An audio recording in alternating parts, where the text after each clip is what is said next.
രഹസ്യങ്ങളുടെ പിന്നാമ്പറങ്ങൾ തേടുന്ന സീക്രട്ട് ഫയലിലേക്ക് സ്വാഗതം.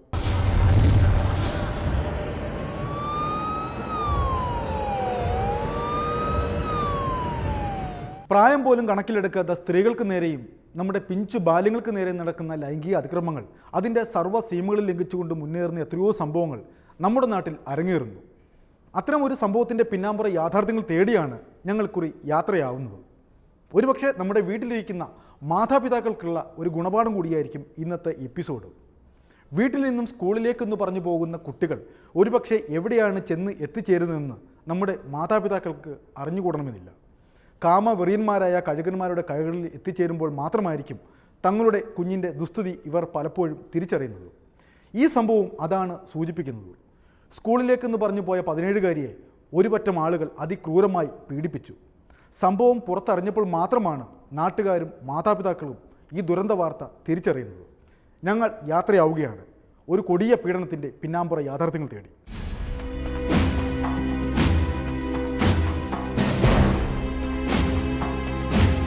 ചുറ്റും നിബിഡമായ റബ്ബർ തോട്ടങ്ങൾ, അങ്ങിങ്ങ് ചെറിയ ചെറിയ ഇടവഴികൾ. മെയിൻ റോഡ് വിട്ടാൽ പിന്നെ ഇതുവഴിയുള്ള ആൾ സഞ്ചാരം നന്നേ കുറവാണ്. അല്ലേലും ഇതുവഴി വരേണ്ട കാര്യമൊന്നും ഇല്ലതാണ്.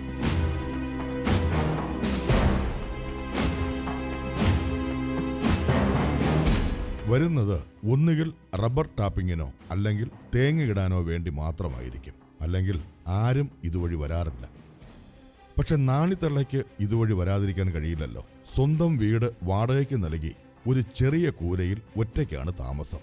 വീട്ടിലെ പറമ്പിൽ വീണ് കിടക്കുന്ന തേങ്ങയോ മാങ്ങയോ ഒക്കെ പറക്കാൻ അവർ ഇവിടെ നിത്യവും എത്തും. അതുകൊണ്ട് ഈ വലിയ വീടിനെ ശ്രദ്ധിക്കാനും കഴിഞ്ഞില്ല.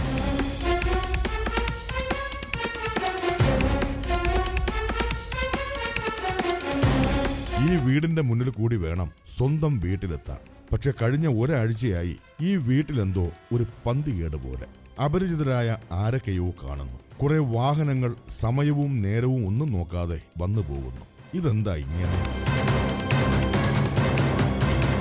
ഈ വഴിയിൽ വാഹനങ്ങൾ അങ്ങനെ വരേണ്ട കാര്യവുമില്ലല്ലോ. പിന്നെ പരിചയമില്ലാത്ത കുറെ ആളുകളും. അടഞ്ഞുകിടക്കുന്ന ആ വലിയ വീട്ടിലേക്ക് ആ സ്ത്രീയുടെ കണ്ണുകൾ ഉടക്കി നിന്നു. ആ വീട്ടിൽ നിന്നും അവർ അന്നാദ്യമായി ചില ശീൽക്കാര ശബ്ദങ്ങൾ കേട്ടു.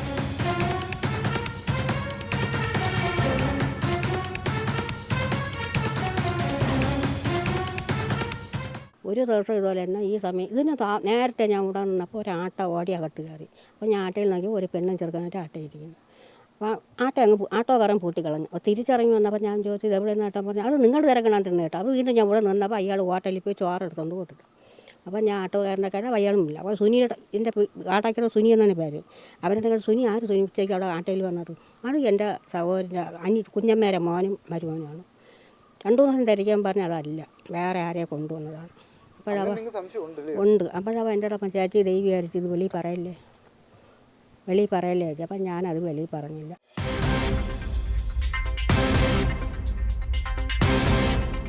തൊട്ടടുത്ത വീടാണ്. ഒരു മതിലിന്റെ മറവ് മാത്രം. എന്നിട്ടും ദേവകി അമ്മ കാര്യങ്ങൾ അറിയാതെ പോയി. എങ്ങനെ സംശയിക്കാനാ? ഭാര്യയും ഭർത്താവുമല്ലേ അവിടെ താമസം.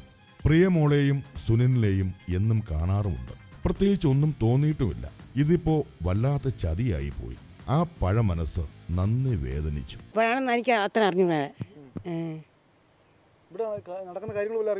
ഇല്ല, എനിക്കറിഞ്ഞൂടാ. എനിക്കറിഞ്ഞൂടാ. പിന്നെ എപ്പോഴാ അറിയുന്നത് ഇങ്ങനെയാണെന്ന്? ഒരിക്കലും അവിടെ ഉള്ള ആൾ പറഞ്ഞാൽ അറിഞ്ഞണേ. അങ്ങനെ വരുമായിരുന്നു? അതും അറിഞ്ഞൂടാ നമുക്ക്. നമുക്ക് അറിഞ്ഞൂടായിരുന്നു. വണ്ടിയൊക്കെ പോണതാണോ അതില്?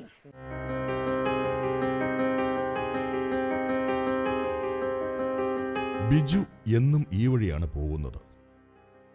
ഈ വലിയ വീട് കഴിഞ്ഞാൽ പിന്നെ അടുത്തത് ബിജുവിന്റെ വീടാണ്. പക്ഷെ നാളിതുവരെയായി ഈ വീട്ടിൽ നടക്കുന്നത് അറിഞ്ഞിരുന്നില്ല എന്നുള്ളതാണ് സത്യം.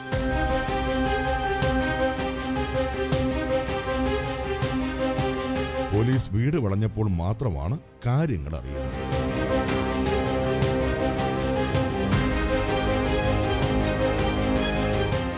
ഇവിടെ നമ്മൾ പയ്യന്മാരെല്ലാവരും വന്നിരുന്നു കഴിഞ്ഞാൽ നമ്മളിതുവരെ കണ്ടിട്ടൊന്നുമില്ലാരും ഇവിടെ ഇങ്ങനെ നടക്കുന്നതായിട്ട്. നിങ്ങളുടെ വീട് ഇതല്ലേ? എൻ്റെ ഇത് തന്നെ. ഓപ്പോസിറ്റ് നടക്കുന്ന കാര്യം എന്തുകൊണ്ട് ശ്രദ്ധിക്കാൻ പറ്റുന്നില്ല?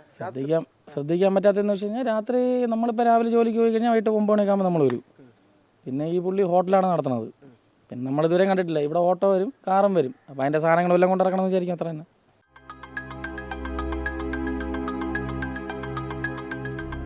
ദാസപ്പൻ ജീവനും കൊണ്ട് ഓടിക്കളഞ്ഞു.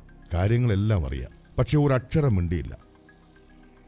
മിണ്ടിയാൽ തൻ്റെ കാര്യത്തിലും തീരുമാനമാകുമെന്ന് ഉറപ്പാ.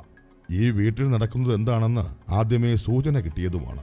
ആ പെൺകൊച്ച് ആദ്യം തൻ്റെ മുന്നിലേക്കാണ് വന്നുവിട്ടത്. ഒരു 17 വയസ്സ് കാണും. പ്ലീസ്, കൂടുതലൊന്നും എന്നോട് ചോദിക്കരുത്, ഞാൻ പറയില്ല. റബ്ബർ തോട്ടത്തിലൂടെ പ്രത്യേകം ഇടവഴി ഉണ്ടാക്കി അയാൾ ഓടി മറഞ്ഞു.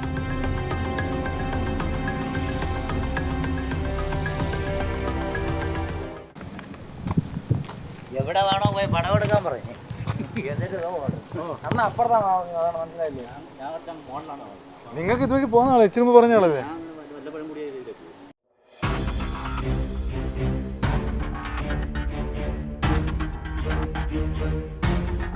അപ്പോൾ ഈ വീടാണ് കഥയിലെ താരം. ചുറ്റും ഇരുമ്പ് ഗേറ്റുകളാൽ ബന്ധിതമായ ഒരു വലിയ കെട്ടിടം.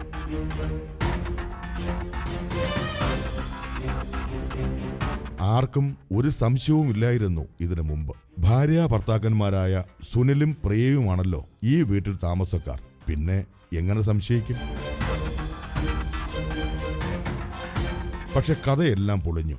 പ്രിയ ഭാര്യയല്ല, സുനിൽ ഭർത്താവുമല്ല. എല്ലാം ഒരു അഡ്ജസ്റ്റ്മെന്റ് തിരക്കഥകൾ. ഈ വീട്ടിലാണ് പ്രായപൂർത്തിയാകാത്ത പെൺകുട്ടിയെ ആഴ്ചകളായി പീഡിപ്പിച്ചു വന്നിരുന്നത്. 1-2 പേരല്ല, ഏതാണ്ട് 30ഓളം വരുന്ന വൻ സംഘം.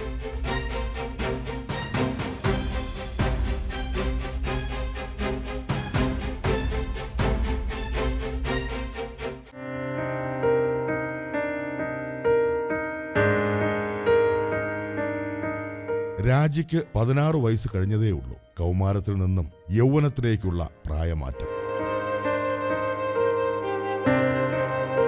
പക്ഷെ അവൾക്കപ്പോഴും കുട്ടികളുടെ മനസ്സായിരുന്നു. ഒന്നിനെക്കുറിച്ചും അവൾ ബോധവതിയല്ലായിരുന്നു. അവൾ അങ്ങനെ വർണ്ണശലഭങ്ങളെപ്പോലെ പാറിപ്പറന്നു നടന്നു.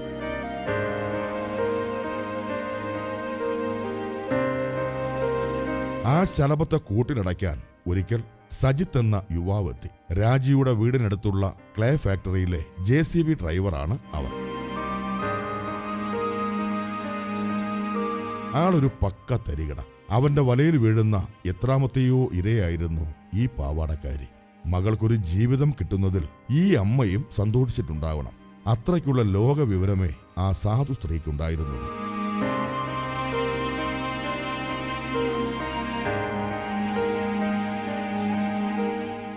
മോള് ഒരാളിനെ ഇഷ്ടമായിരുന്നു എന്ന് പറഞ്ഞ്, അപ്പോഴും നമ്മൾ പറഞ്ഞ് നിനക്ക് അങ്ങനെ ഇഷ്ടമാണെങ്കിൽ നീ അത് പറ, നമ്മൾ പിന്നെ അവൻ്റെ എന്താണ് അതാണ് ചോദിച്ചിട്ട് നമുക്ക് അതേപോലെ ചെയ്യാം എന്ന് പറഞ്ഞ്.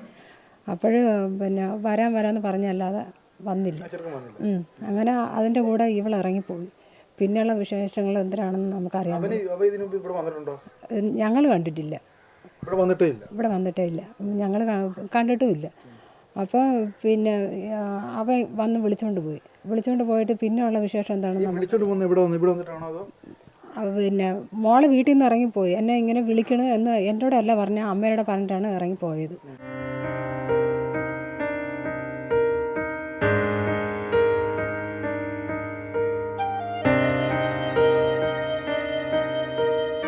രാവിലെ തന്നെ മകൾ സ്കൂളിലേക്ക് പോകാനായി ഇറങ്ങി. മകളുടെ പെരുമാറ്റത്തിൽ അമ്മയ്ക്ക് പ്രത്യേകിച്ച് ഒന്നും തോന്നിയില്ല. എന്നും പെരുമാറുന്നത് പോലെ അവൾ നന്നായി അഭിനയിച്ചു പെരുമാറി. അമ്മയോടും അച്ഛനോടും യാത്ര പറഞ്ഞ് അവൾ യാത്ര പുറപ്പെട്ടു. വരാനിരിക്കുന്ന വൻ ദുരന്തത്തിന്റെ കനൽ വഴികൾ ഒന്നും അറിയാതെ.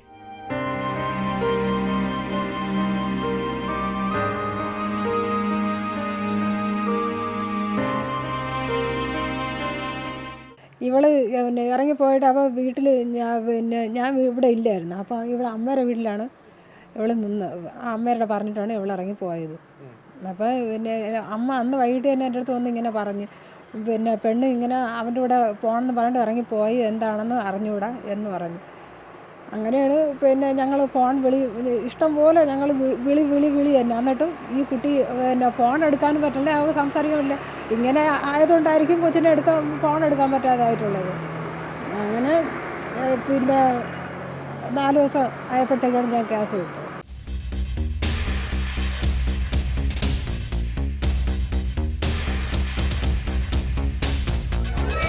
ഈ ഓട്ടോറിക്ഷ സ്റ്റാൻഡിൽ കാമുകൻ 17കാരിയെയും കൊണ്ടെത്തി.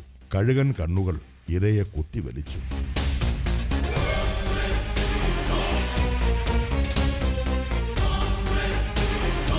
കാമുകനും സുഹൃത്തായ വിപിനും ചേർന്ന് സുഹൃത്തിന്റെ വീട്ടിൽ വെച്ച് ആദ്യമായി യുവതിയെ പീഡിപ്പിച്ചു. പിന്നീട് പീഡന വഴികളിലൂടെയുള്ള യാത്രയായിരുന്നു അവൾക്ക് നേരിടേണ്ടി വന്നത്.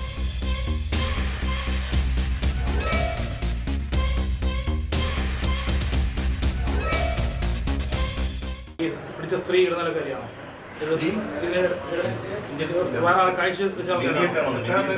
ഈ സ്ത്രീയും അവരുടെ ഭർത്താവും ഇവരുടെ കയ്യിൽ എങ്ങനെയാണ് ഈ സ്ത്രീ ഈ കുട്ടി എത്തുന്നത്? ആ ഓട്ടോ ഡ്രൈവറാണ്, അക്യൂസ് നമ്പർ 3 ആണ് ലഭിക്കുന്നത്.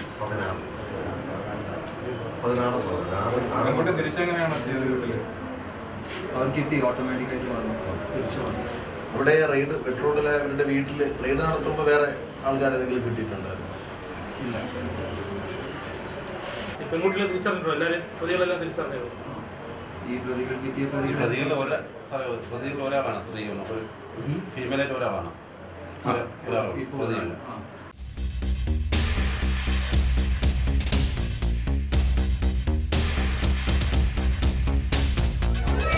പ്രിയയും സുനിലും കാത്തിരിക്കുകയായിരുന്നു പുതിയ അതിഥികളുടെ വരവിനു വേണ്ടി. എല്ലാ സജ്ജീകരണങ്ങളോടും കൂടി അവർ കാത്തിരുന്നു. 8 വർഷമായി സിറ്റിയിൽ പല സ്ഥലങ്ങളിലായി വാടകയ്ക്ക് താമസിച്ചു വന്ന കാമുകന്മാർ ആഡംബര ജീവിതത്തിനു വേണ്ടി പണം കണ്ടെത്താനാണ് പെൺവാണിഭത്തിലേക്ക് തിരിഞ്ഞത്. നഗരത്തിൽ തങ്ങൾ താമസിച്ച വീടുകളിൽ സുഹൃത്തുക്കളാണെന്നും ബന്ധുക്കളാണെന്നുമുള്ള വ്യാജേനയാണ് പെൺകുട്ടികളെ എത്തിച്ചത്. വാട്സപ്പും ഫേസ്ബുക്കും വഴി ഇരകളുടെ ഫോട്ടോയും നിരക്കും രേഖപ്പെടുത്തി കസ്റ്റമേഴ്സിന് അയച്ചു കൊടുക്കും. ആവശ്യപ്പെടുന്ന സ്ഥലത്ത് ഇരയെ എത്തിക്കും. അതാണ് പ്രിയ എന്ന സുന്ദരിയുടെയും ഡമ്മി ഭർത്താവിന്റെയും പതിവ് രീതി.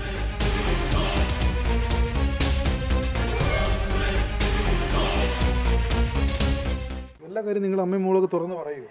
ഇത് പിന്നെ ഇവൻ്റെ കൂടെ കൂടിയതിന് ശേഷം എന്നെ അവൾ അടുക്കൂല. എന്ന് വെച്ചാൽ ഞാൻ കാര്യങ്ങൾ ചോദിക്കും. അങ്ങനെയൊക്കെ ആയതുകൊണ്ടായിരിക്കും ഇവളെ എന്നെ അടുക്കാത്തത്. ഞാൻ എന്തൊരു ചോദിച്ചാലും എൻ്റെ അടുത്ത് ആശയം അങ്ങനെയൊക്കെ ഉള്ള കാര്യങ്ങളാണ്. ഈ ഇതിനകത്ത് പ്രതികളെയൊക്കെ നിങ്ങൾ നേരിട്ട് കണ്ടായിരുന്നോ സ്റ്റേഷനിൽ പോയിട്ട്?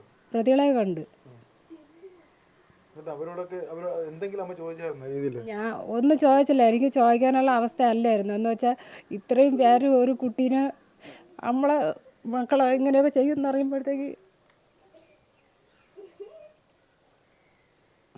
അവനോട് ചോദിച്ചില്ല? ഇവിടെ കൊണ്ടുപോയി അവനോട് അവനെ കണ്ടില്ലല്ലോ, അവനെ കിട്ടിയില്ലെന്നാണ് പറയണത്. ഇപ്പോൾ പുറത്തിറങ്ങാൻ പിന്നെ പറ്റണില്ല. ഞാൻ എങ്ങും പോകില്ല. അതുകൊണ്ട് ആൾക്കാരെന്തിനാണ് പറയണത് ഏതാണ് പറയുന്നത് എനിക്ക് അറിയാൻ പറ്റില്ല. എന്ന് വെച്ചാൽ ഞാൻ ഇവിടെ നിന്ന് എങ്ങും പോകണില്ല. വീട്ടിൽ തന്നെ ഇരിക്കണത്. അവളുടെ അവസ്ഥ എങ്ങനെ? അവൾക്ക് മനസ്സിനകത്ത് വിഷമമുണ്ടെങ്കിൽ ആ വിഷമമൊന്നും അവൾ പുറത്ത് കാണിക്കണില്ല. നല്ല വിഷമമുണ്ട്.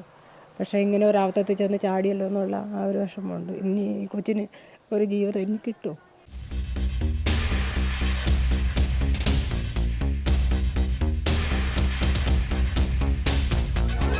കാമുകൻ കാമുകിയെ പ്രിയ എന്ന വാണിഭക്കാരിക്ക് വിറ്റു. ചെറിയ അഡ്വാൻസ് നൽകി. പിന്നെ ഈ വീട്ടിലേക്ക് കസ്റ്റമേഴ്സ് ഇടിച്ച് കയറി.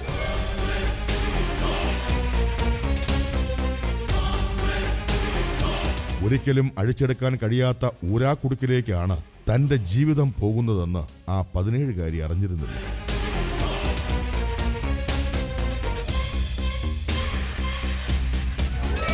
അറിഞ്ഞപ്പോഴേക്കും വളരെ വൈകിപ്പോയിരുന്നു. ഏതാണ്ട് 30ഓളം പേർ അവരുടെ ജീവിതത്തിലൂടെ ഇതിനോടകം കടന്നുപോയി കഴിഞ്ഞിരുന്നു.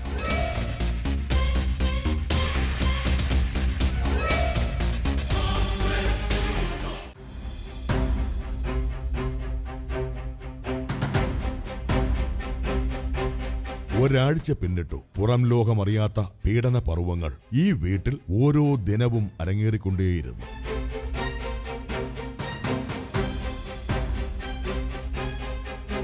എല്ലാം സഹിച്ചും ക്ഷമിച്ചും ഇവൾ സിംഹക്കൂട്ടിലകപ്പെട്ട മാൻകുട്ടിയെപ്പോലെ അവിടെ കഴിച്ചുകൂട്ടി.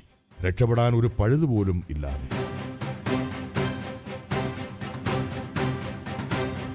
ഓരോ ദിവസവും കഥാപാത്രങ്ങൾ മാറി മാറി വന്നുകൊണ്ടേയിരുന്നു. ആദ്യം കാമുകൻ സജിത്ത്, പിന്നെ സുഹൃത്ത് വിപിൻ ലാൽ, തുടർന്ന് യുവതിയെ പ്രിയയുടെ രഹസ്യകേന്ദ്രത്തിലെത്തിച്ച ഓട്ടോ ഡ്രൈവർ തുടങ്ങി പേരും നാളും അറിയാത്ത ഒരുപാട് പേർ. ഇനി ആ കഥ ഇവൾ പറയട്ടെ. ഇഷ്ടമാണെന്ന് പറഞ്ഞ് പിന്നെ നമ്പറൊക്കെ തന്നായിരുന്നു. പിന്നെ ഞാൻ വിളിച്ചതിന് ശേഷം അവ എൻ്റെ അടുത്ത് പറഞ്ഞു നമുക്ക് പോവാന്ന് പറഞ്ഞു. ഞാൻ ചോദിച്ചു എവിടെ പോവാന്ന്. അപ്പം അവൻ പറഞ്ഞു നമുക്ക് ഇവിടെ നിന്ന് എൻ്റെ വീട്ടിൽ നിന്ന് എന്നെ കൊണ്ടുപോവാന്ന് പറഞ്ഞായിരുന്നു. അങ്ങനെ ഞാൻ ഞായറാഴ്ച രാവിലെ ഞാൻ എൻ്റെ ചേച്ചിയുടെ വീട്ടിലാണ് ഞാൻ നിന്നത്. അവിടെ നിന്ന് ഞാൻ ഞായറാഴ്ച ഇറങ്ങി എൻ്റെ വീട്ടിൽ വന്ന് അമ്മൂമ്മേനെ കണ്ടിട്ട് ഞാൻ പോകണമെന്ന് പറഞ്ഞ് പോയിട്ട് പിന്നെ അപ്പം എന്നെ വേറൊരു ഫോണിൽ ഒരാൾ വിളിച്ചായിരുന്നു. അങ്ങനെ ആ ആൾക്ക് എന്നെ കണ്ടേ പറ്റുള്ളൂ. അങ്ങനെ ഞാൻ ആ ആളെ പോയി കണ്ടിട്ട് ഞാൻ അവൻ്റെ അടുത്ത് പോകണം. അങ്ങനെ അന്ന് അവർ പോയിട്ട് അയാൾ എന്നെ വിട്ടില്ലായിരുന്നു. പിറ്റേ ദിവസം രാവിലെ തിങ്കളാഴ്ച രാവിലെ എന്നെ വിട്ടത്. ഇല്ല, എൻ്റെ കൂടെ ഇല്ല.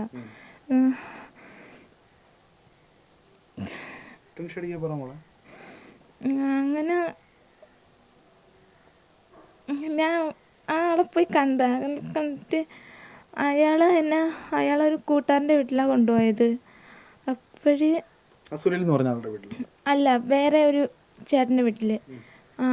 അങ്ങനെ അവിടെ കൊണ്ടുപോയിട്ട് എന്നെ വേറൊന്നും ചെയ്തിട്ടൊന്നുമില്ല, ദേഹത്തൊക്കെ പിടിച്ചു തോന്നണം. എന്നിട്ട് പിറ്റേ ദിവസം രാവിലെ തന്നെ വിട്ടത്. കണിയാരത്തുകൊണ്ടൊന്ന് വിട്ട് ബസ്സിന് വണ്ടി പോയി പൈസ തന്ന് ഞാൻ ആറ്റിങ്ങിൽ വന്നായിരുന്നു.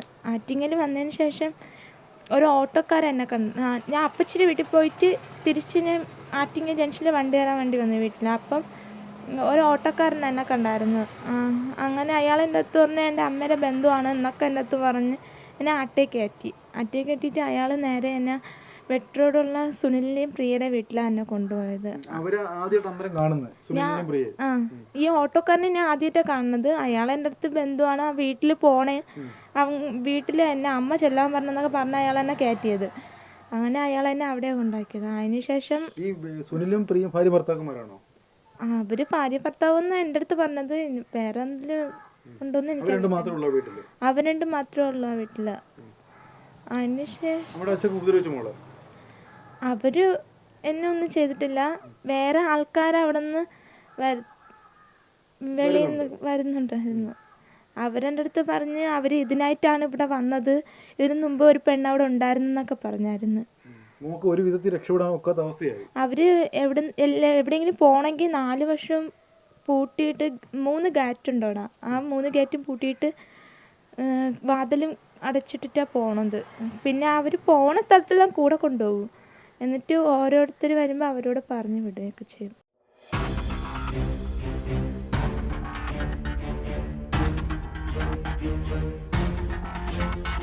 രക്ഷപ്പെടാൻ ഒരു വഴിയും കണ്ടില്ല. ചുറ്റും കാമവെറി പൂണ്ട രാക്ഷസന്മാർ. വീടിന് പുറത്തിറങ്ങിയാൽ കൊന്നുകളയുമെന്ന ഭീഷണിയും. അങ്ങനെ ഒരു ദിനം വന്നെത്തി.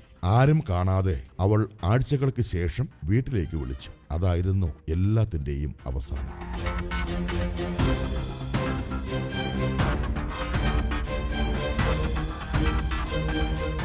ഇതെന്താ അന്നേരം ഒന്നും പുറത്ത് പറയാനോ ഒന്നും ശ്രമിക്കാതിരുന്നത്? മൊബൈൽ ഫോണും ഇല്ലായിരുന്നു കയ്യിൽ? മൊബൈൽ ഫോൺ ഉണ്ടായിരുന്നു. ഫോൺ വിളിക്കാൻ നേരത്ത് അവർ ആരെങ്കിലും വിളിക്കാൻ നേരത്ത് അവർ ഫോണെടുത്ത് മാറ്റി വയ്ക്കും. അപ്പോൾ ഈ പറയുന്ന മോളെ സ്നേഹിച്ചെന്ന് പറഞ്ഞ ആളില്ല, ആ പയ്യൻ പിന്നെ വന്നിട്ടേ ഇല്ല? അവൻ പിന്നെ വന്നിട്ടില്ല, അവനെ ഞാൻ കണ്ടതുമില്ല അന്ന് ശേഷം. പിന്നെ എപ്പോഴാണ് ഇത് പുറത്ത് പറയുന്നത്? എപ്പോഴാണ് ആദ്യം? എങ്ങനെ രക്ഷപ്പെടുന്നു അവരുടെ? അത് ഞാൻ രാവിലെ ഞാൻ വീട്ടിൽ അവിടെ നിന്ന് ഇറങ്ങി. അവിടെ നിന്ന് എന്തോ പറഞ്ഞ ഞാൻ ഇറങ്ങിയിട്ട് ഞാൻ കഴക്കൂട്ടത്ത് ബസ് സ്റ്റോപ്പിൽ വന്ന് രാത്രിയാണ് ഞാൻ അവിടെ നിന്ന് ഇറങ്ങുന്നത്. കഴക്കൂട്ടം ബസ് സ്റ്റോപ്പിൽ വന്നിട്ട് ഞാൻ അമ്മൂമ്മേനെ വിളിച്ചായിരുന്നു. അമ്മൂമ്മേനെ വിളിച്ചിട്ട് ഞാൻ കാര്യമൊന്നും പറഞ്ഞിട്ടില്ല, എനിക്ക് കാണണമെന്ന് ഞാൻ പറഞ്ഞോളൂ. അതിനുശേഷം പിന്നെ അവരെന്നെ പോലീസ് സ്റ്റേഷനിൽ കൊണ്ടുവന്ന് അവിടെ ഞാൻ കാര്യങ്ങൾ പറഞ്ഞത്.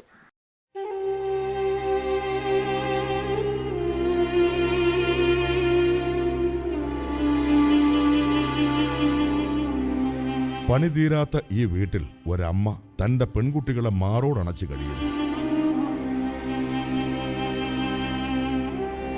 അപരിചിതരെ ഇവർക്ക് ഭയമാണ്. തന്റെ കൈയൊന്ന് അയഞ്ഞപ്പോഴേക്കും കഴുകന്മാർ തന്റെ മകളെ കൊത്തിപ്പറിച്ചുകൊണ്ട് പോയതിലുള്ള തീരാവേദനയുമായി ഒരു സാധു സ്ത്രീ.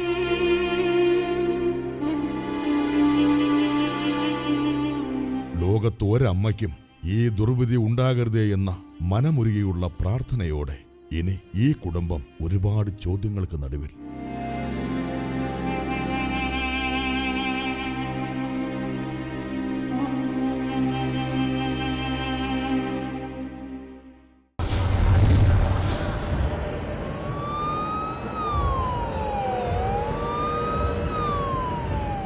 ഓരോ ദിനവും ലൈംഗിക അതിക്രമങ്ങളുടെ വ്യത്യസ്തമായ വാർത്തകൾ കേട്ടുകൊണ്ടാണ് നാം ഉണരുന്നത്. ലൈംഗിക അതിക്രമങ്ങൾ അതിൻ്റെ സർവ്വ സീമകളിൽ ലംഘിച്ചുകൊണ്ട് മുന്നേറുകയാണ്. ഇതൊക്കെ നമ്മുടെ നാട്ടിൽ നടക്കുമോ എന്ന ചോദ്യത്തിനൊന്നും ഇപ്പോൾ പ്രസക്തിയില്ല. ഇതല്ല, ഇതിനപ്പുറവും നടക്കും എന്ന് മാത്രമേ നമുക്ക് പറയാൻ കഴിയുകയുള്ളൂ. അതിനാൽ നാം നമ്മുടെ പിഞ്ചു ബാല്യങ്ങൾക്ക് സുരക്ഷിതത്വം നൽകണമെന്ന് മാത്രം പറഞ്ഞുകൊണ്ട് ഈ ഗ്രാമം ഞങ്ങൾ വിടുകയാണ്. ഇനി മറ്റൊരു സംഭവത്തിൻ്റെ പിന്നാമ്പുറങ്ങൾ തേടി മറ്റൊരു നാട്ടിൽ.